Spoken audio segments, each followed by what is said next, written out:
ប្រិមត្តជាទីមត្រីបន្តតាមដានទៅនឹងកាយកម្មមនុស្សធម៌នៃការបរិច្ចាគឈាមវិញយើងចាប់អារម្មណ៍ថាសប្បុរសជនដែលបានចូលរួមបរិច្ចាគឈាមគឺបានចាត់ទុកការបរិច្ចាគឈាមរបស់ពួកគាត់មានសារៈសំខាន់ខ្លាំងណាស់ក្នុងការចូលរួមជួយសង្គ្រោះដល់អ្នកដែលត្រូវការឈាមជាចាំបាច់ព្រមទាំងបានបញ្ញាចិត្តខ្ពស់លើការចូលរួមបរិច្ចាគឈាមជាបន្តទៀតជាពិសេសគឺការជួយគៀងគរបំផុសចលនាឲ្យយុវជននិងប្រជាពលរដ្ឋទាំងអស់នោះឲ្យបានចូលរួមในការបរិច្ចាគឈាមឲ្យបានកាន់តែច្រើន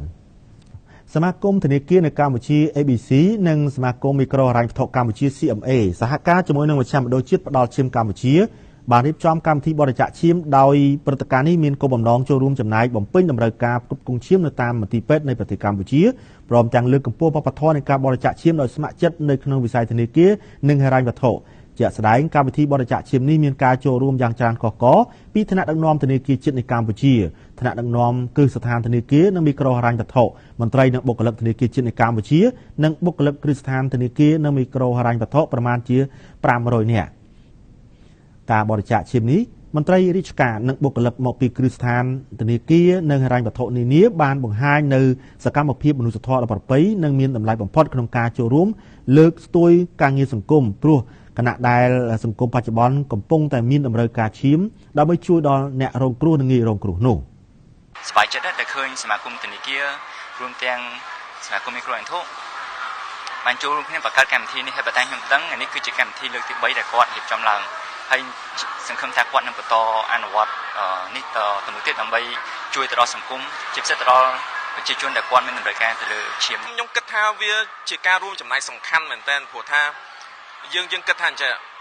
យើងជាកោសិកានៃសង្គមទាំងអស់គ្នាអញ្ចឹងពេលដែលកោសិកាមកខាងទៀតកំពុងតែត្រូវការឈាមយើងដែលជាកោសិកាដូចគ្នានឹងជួយគ្នាទៅវិញទៅមកចែកម្លែកនៅដែលអីដែលយើងអាចចែកម្លែកបានហើយការផ្ដល់ឈាមហ្នឹងវាប្រៀបបានដូចជាការចែកម្លែកនៃក្តីស្រឡាញ់និងការជួយនៅពេលដែលគាត់ត្រូវការចាំបាច់អញ្ចឹងនៅពេលដែលបរិច្ចាគហើយគឺគាត់ខ្លាចលោកគាត់ឈឺឬក៏គាត់អស់កម្លាំងឬក៏ដូចថាធ្វើការងារអត់កើតអញ្ចឹងណាតែសម្រាប់ខ្ញុំជួបផ្ទាល់ហើយអត់មានបញ្ហាអីទេឲ្យតែសុខភាពយើងមុននឹងគេបរិច្ចាគគឺគេវាស់សម្ពាធឈាមយើងដែរអញ្ចឹងណាបងអញ្ចឹងឲ្យសំណូមពរឲ្យគាត់ចូលរួមឲ្យបានច្រើនទាំងអស់គ្នាអញ្ចឹងលោកស្រីវិជ្ជបណ្ឌិតហេងសុកចម្រើនអនុប្រធាននៃមជ្ឈមណ្ឌលជាតិផ្ដល់ឈាមនៃក្រសួងសុខាភិបាលបានលើកឡើងផងដែរថាក្នុងរយៈពេលកន្លងមកដោយពេលបច្ចុប្បន្ននេះការចូលរួមផ្ដល់ឈាមរបស់សប្បុរសជនគឺមានជាបន្តបន្ទាប់តែទោះជាយ៉ាងណាការចូលរួមពីសប្បុរសជនមិនទាន់ឆ្លើយតបទៅនឹងតម្រូវការនៅឡើយទេគណៈដែលបច្ចុប្បន្នទើបទទួលបានជាង 22% នៃប្រជាជនសរុបតែប៉ុណ្ណោះសម្រាប់ពេលតម្រូវការឈាមនៅក្នុងមួយថ្ងៃ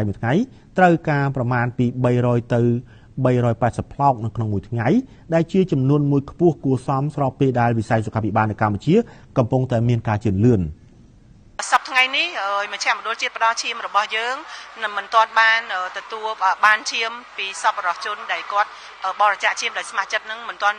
មានការគ្រប់គ្រាន់នៅឡើយទេយើងទើបតែទទួលបានចំនួន 22.1% នៃចំនួនប្រជាជនរបស់យើងអញ្ចឹងការឆ្លើយតបរបស់យើងនៅតែមានការខ្វះខាតហើយនៅក្នុងពេលវេលានេះដែរនាងខ្ញុំសូមទទូចដល់បងប្អូនសប្បុរសជនរបស់យើងសូមអញ្ជើញចូលរួមនៅក្នុងការបរិច្ចាគឈាមឲ្យបានច្រើនបន្តទៀតដើម្បីឲ្យមជ្ឈមណ្ឌលជាតិផ្ដល់ឈាមទទួលបានឈាមពីសប្បុរសជនយើងឲ្យបានដល់ចំនួននៃការប្រើប្រាស់ឈាមប្រចាំថ្ងៃរបស់យើង